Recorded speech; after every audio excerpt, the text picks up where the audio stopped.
với số hay bán nã cái gì nhị về lách cả lầu đô nè anh nhau cùng ở hiện là giam cháu à chắc hấp mày bán nã hi anh thiên ạ bây giờ chăm anh cái gì à chắc hấp mày hi bố hi tiền bán nã chi hi hay hết tiền mua à hết tiền dùng sinh secondary chúa toàn chi hậu hi anh phun trắng bụi trên ta phun trắng bụi ta trên khát số hay hết tiền tới bây giờ phun nung thầy lầu anh ta nè phun nung thầy lầu cần tin ý xuân thiết thầy lầu ăn lục hi bán nã chi hi lẹ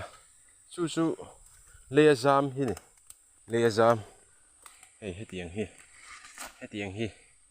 cha em về mày thì hiện hành tới hi là kia cần phun ăn nung tối cần tí hồi nào aziki cần xịt bù la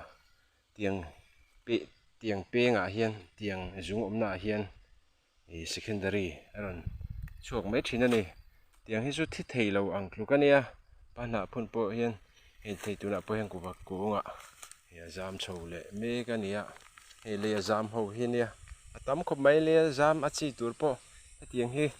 cái mà anh pun cần phun trắng bia tụi nã khi thỉnh khai mi tới po khi tia lệ giam mi thâu gặp phun này hay khi cùng lúc na anh phải to khi ta giam sầu to này đi sẽ là cha don có bình cái gì thỉnh nhau hi